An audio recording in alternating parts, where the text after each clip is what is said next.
guys, and welcome to another Ned's Tool Talk video. So in today's video, a little bit different of a subject. We're not gonna be addressing any tool reviews or anything.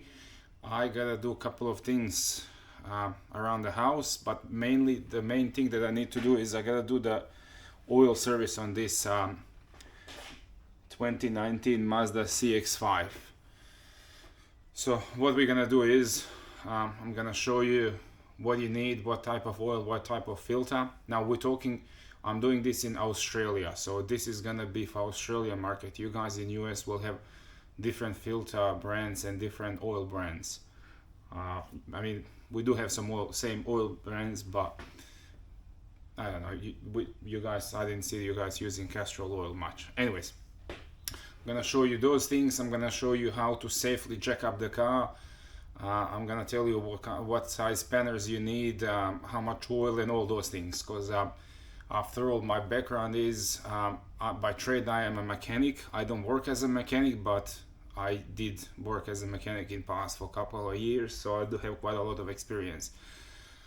And besides the tools, mechanics and cars is my passion. That was probably how I got into tools at the first place. So to get us started I'm gonna show you what oil and filter you need and what tools and how to safely jack up the car, and then we're gonna start doing the rest. And actually, all right guys, so the oil that we're gonna use for this job it's Castrol Magnatec 5W30 DX, and that is important because it's Dexos. Now this oil is recommended by Castrol for this exact car. How do you get to that? Is you can go to Castrol Rego to Oil website, you type in your Rego, you type in your state, which is Victoria here, and it's gonna find your exact car and it's gonna show you which oils Castrol recommends. It's not just engine oils, it's gonna show you also the oils for your transmission. If you got the four-wheel drive one, it's gonna show you the oil for diff and all those things.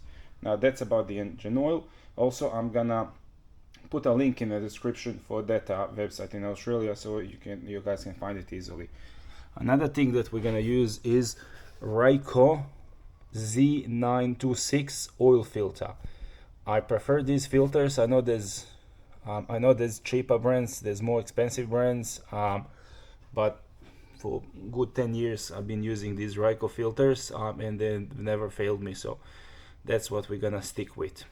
So that's two consumables you're gonna need. Another few things you'll need is you will need a oil drain pan. Of course, you're gonna drain oil into something. You're gonna need a car jack, and then you're gonna need minimum one, if not two, jack stands. Now I usually lift up the car only from one side. I leave the jack under it and I put a jack stand, and I just drop the car slightly on a jack stand, so it just so it's touching it. And I also pump up the lift, so it's also supporting the car, so that's plenty safe. I've been doing like that for years, but do not ever go under the car with a lift only or jack. Use the jack stand always, because you never know when those cylinders can fail you. And one more thing you're gonna need, you need it and you don't need it, is a creeper. Very inexpensive from Super Cheap Auto, probably $40–50. Great help, great help. Alright, so those are the consumables and some tools that you're gonna need. Also, you're gonna need some sockets and spanners to undo the sump plug. Alright, so we got the car jacked up. Now for these small to medium size SUVs, those cheaper car lifts, car jacks from Super Cheap, I mean $50, $60, $70 ones, they're not gonna cut it. They've got plenty of weight capacity to lift it, but the issue you're gonna have is the height. So this one lifts 375 mil, those ones lift 340 to 350 mil. And at 340 to 350 mil, you just won't be able to lift it enough, because I'm about 20 mil off the ground. Now if you need to take off the wheel or something, you're not gonna get the wheel off the ground. You'll have to put some planks or whatnot under, and that is not safe anymore. So now we're gonna move on. Once you get under the car, you're gonna go all the way to the back of the engine. So there's a couple of ports. There's one there, there's one there. You don't need any of those. You need that port right there. So you're gonna have 2 screws. You can use a Phillips head screwdriver in it, and you're gonna have 2 plastic tabs.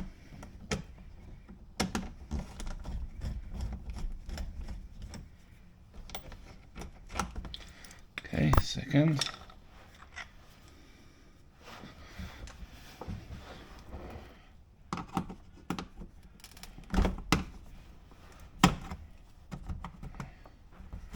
These come out very easily. Just pry off the tip and then pry the whole thing out. Oh no, there is only 2 plugs after all. Okay, so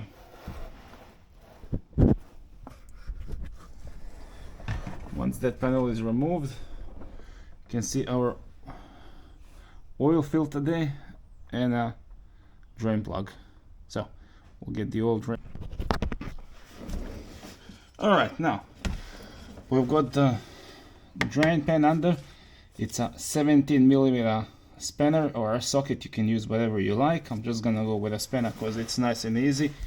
I've got my glove on, I've got some paper towel next to me. So now what you're gonna do is you're gonna just undo this bolt, and it should be nice and not too tight, exactly how it was. And let me just get myself in a position. Let's see if we can get this done without getting all smashed in engine oil. Okay, so what you want to do is, as you're undoing your bolt, you want to push towards the oil pan, and then when you know it's loose, you just pull it quickly. And look at that, minimal oil on my hands. If you're very quick, you can get this done without getting any oil at your hands whatsoever.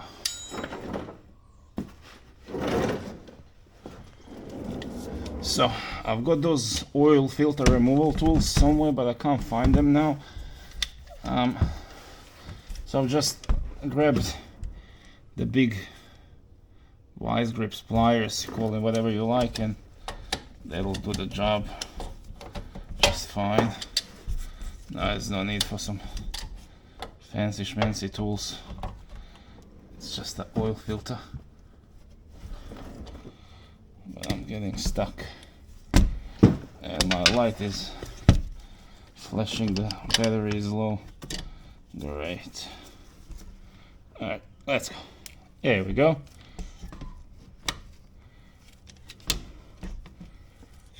That's it. Nice and loose. Bring the thing back here. There we go. Let it drain out nicely.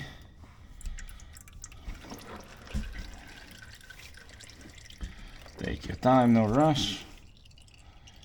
This job takes half an hour to 40 minutes. It's actually very simple to do. Now when you're undoing the oil filter, just be careful so it doesn't drop you in the pan here. It's gonna splash the hell out of you if it does. See? Just very little of oil. That's why I said have some paper towels right next to you, and it's very easy for you to clean up your hand.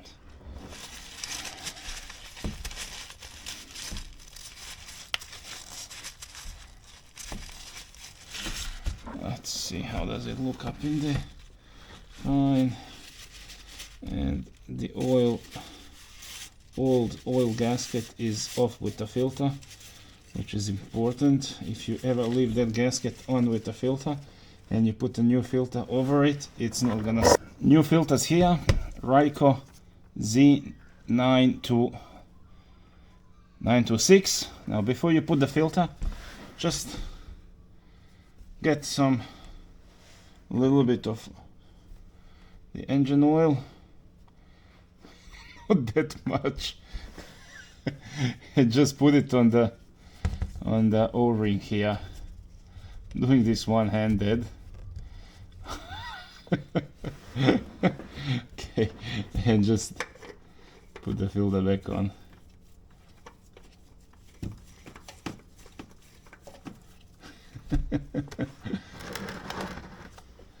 Okay, in your hand a little bit, clean the filter. And remember, oil filter, you don't need a wrench to tighten it. This is only meant to be hand tight, and it's not gonna go anywhere.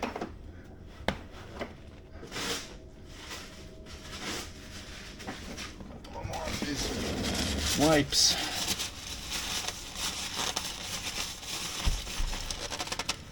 There we go. That's nice and tight. Reinstall the plastic. Alright, now we're at the point where we've drained the oil, we've done the filter, everything is closed under the car is back on the ground. I've removed the jack and the jack stand. Now we are ready to fill the engine with the oil. Now this is 2019 Mazda CX5, and this is 2-liter naturally aspirated petrol engine.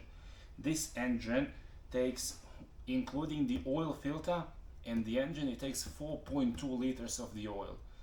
I don't know that in quarts, but it takes 4.2 liters of engine oil with the filter, so keep in mind. And this is a 2. And oh, it's got a thing on top.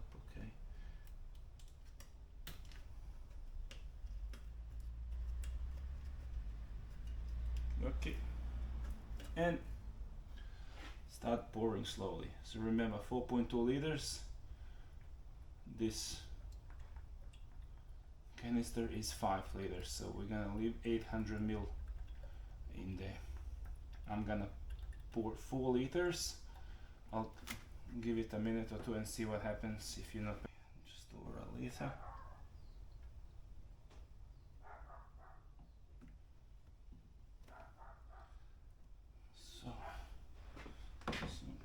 Relatively flat I need.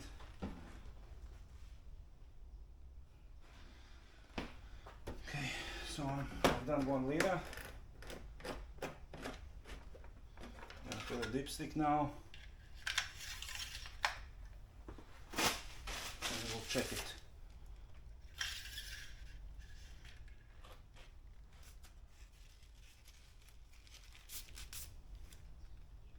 A little bit more, which is gonna be exactly those 200 ml extra.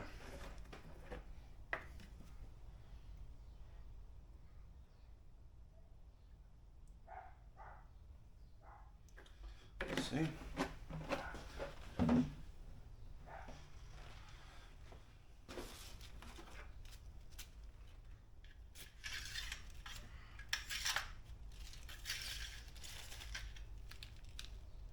That's right where I need it. Exactly at full. Remove the funnel, and I've got a mess to clean up here as well. Reinstall your filler cap, and that's it, guys. You're pretty much yeah, guys, if you like the video, like, share, subscribe.